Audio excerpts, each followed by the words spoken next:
Shalom Bapak Ibu dan Saudara yang terkasih, kita bertemu lagi dalam Bina Iman GKI Klasik Solo edisi hari Rabu 4 Oktober 2023. Mari sebelum kita akan kembali disapa kebenaran firman Tuhan, kita memohon rahmat-Nya di dalam doa. Bapa yang baik, kami bersyukur untuk sabda yang sungguh selalu menemani perjalanan kami, menjadi kompas kehidupan kami, menjadi kompas hati kami. Kami percaya bahwa sabdamu ini sungguh berkuasa untuk mendidik kami, menolong kami, dan menyatakan selalu kehendak Tuhan dalam hidup kami. Berikanlah kami kerendahan hati dan kepekaan untuk sungguh berubah oleh karena kebenaran sabdamu yang selalu ingin membuat kami memahami dan melakukan kehendak Allah. Demi Kristus Yesus, Juru Selamat dan sahabat kami yang sejati, kami memohon dan bersyukur. Amin. Bapak Ibu yang terkasih, firman Tuhan terambil dari Injil Matius, pasal yang ke-9, ayat 2 sampai dengan ayat yang ke-8. Saya akan membacakan bagi saudara semua. Lalu dibawalah kepadanya seorang lumpuh yang terbaring di pembaringannya. Ketika Yesus melihat iman mereka, berkatalah ia kepada orang lumpuh itu, "Teguhkanlah hatimu, hai anakku, dosa-dosamu diampuni." Mendengar itu, berkatalah beberapa orang ahli Taurat dalam hatinya, "Orang ini menghujat Allah." Yesus mengetahui pikiran mereka, lalu berkata, "Mengapa kamu memikirkan hal-hal yang jahat di dalam hatimu? Manakah yang lebih mudah mengatakan dosa-dosamu diampuni atau mengatakan bangunlah dan berjalanlah? Namun supaya kamu tahu bahwa di dunia Anak Manusia berkuasa mengampuni dosa." Lalu berkatalah ia kepada orang lumpuh itu, "Bangunlah, angkat pembaringanmu dan pulanglah ke rumahmu." Orang itu pun bangun lalu pulang. Melihat hal itu, orang banyak takjub, lalu memuliakan Allah yang telah memberikan kuasa seperti itu kepada manusia.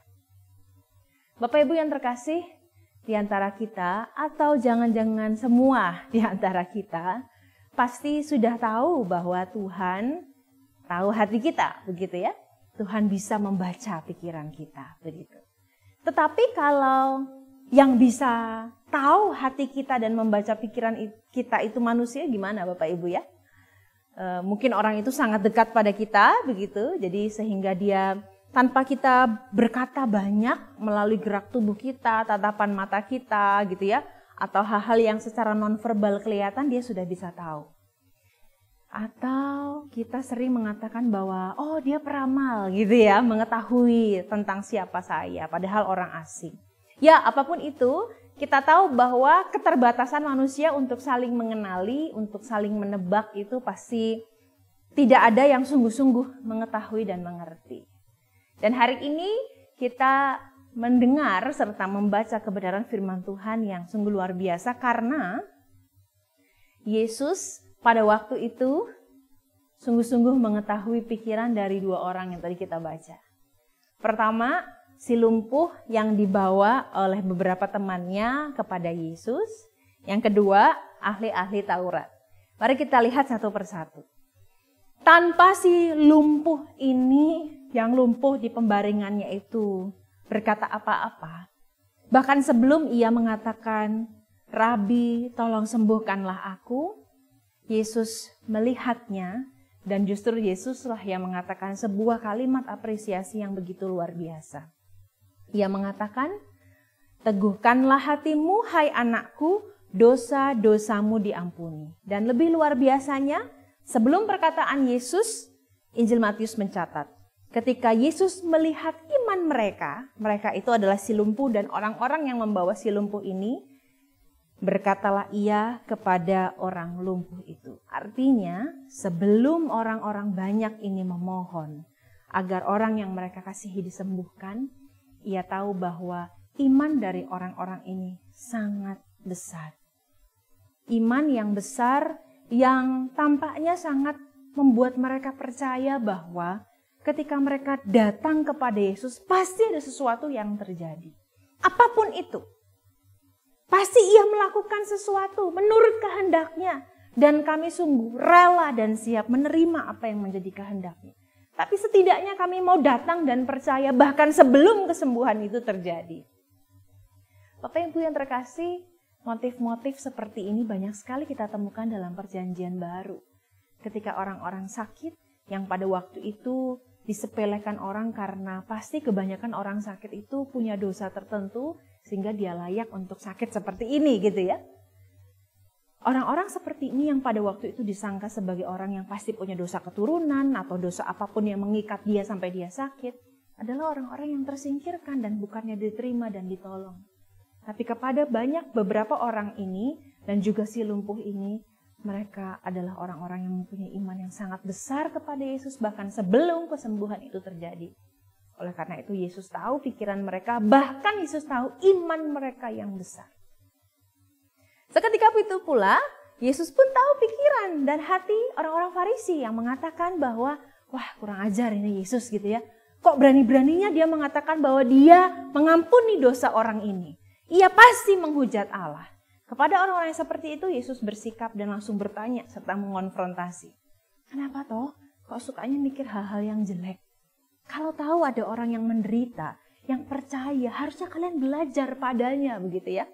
Dan dengan tegas Yesus mengatakan, aku justru akan mengatakan bahwa anak manusia berkuasa mengampuni dosa. Saat ini juga bangunlah wahai orang lumpuh, angkatlah tilammu lalu pulanglah. Dan lihat, hanya orang-orang Farisi ini saja yang berpikiran jahat, karena kebanyakan orang di situ takjub melihat kemuliaan Tuhan dinyatakan melalui Yesus Kristus yang mempunyai kuasa yang begitu luar biasa, bukan hanya untuk menyembuhkan fisik seseorang, tapi melampaui itu semua mengampuni dosa. Keberadaan orang lumpuh ini bukan hanya dibela berdasarkan fisiknya saja dia bisa hidup normal, tapi dia sungguh menjadi alat bagi Kristus untuk menyatakan bahwa aku membebaskan belenggu yang paling berat, yaitu dosa. Hari ini Bapak Ibu kita sungguh belajar bahwa Allah dalam diri Yesus Kristus sangat menghargai iman yang besar. Iman yang besar itu adalah iman yang percaya bahwa ketika kita sungguh-sungguh datang padanya, Ia pasti melakukan sesuatu. Dan kita percaya, apapun yang Ia lakukan, seturut dengan apa yang kita inginkan atau tidak, itu yang paling baik. Saya mau belajar menerimanya. Itulah iman yang besar. Dia pasti melakukan sesuatu, meskipun dia tidak melakukan sesuatu seperti apa yang saya inginkan, dia pasti melakukan sesuatu dan saya bersedia untuk menerimanya. Sebelum semua hal yang saya pintakan terjadi. Semogalah di kesempatan hidup yang masih Tuhan berikan kepada kita hari ini, sampai kepada saat terakhir kita di dunia ini, Tuhan masih menemukan kita sebagai orang-orang yang mempunyai iman yang besar. Ingatlah, Yesus yang tahu segala kisah hidup dan perjuangan kita. Adalah Ia yang tahu betapa kita sungguh berjuang untuk sungguh-sungguh percaya bahwa ketika kita datang padanya, Ia pasti melakukan sesuatu. Tuhan Yesus memberkati kita semua. Amin. Mari kita berdoa. Kami bersyukur untuk cinta kasih-Mu ya Allah. Kami bersyukur untuk apresiasi-Mu yang begitu besar kepada setiap kami yang sungguh sedang berjuang di dalam kasih anugerah-Mu untuk mempunyai iman yang teguh. Iman yang percaya bahwa ketika kami datang padamu dengan sungguh-sungguh dan percaya bahwa kami akan mengalami sesuatu hal yang baik menurut Tuhan, bahkan sebelum semua itu terjadi, Engkau adalah Allah yang paling mengetahui siapa kami dan apa yang sungguh sedang kami butuhkan. Kami percaya padamu ya Allah, dan dengan itulah kami dengan berani menjalani kehidupan kami, karena kami tahu Sang Penguasa alam semesta, Juru Selamat kami, selalu mengerti dan mengenali kami. Demi Kristus Yesus. Amin.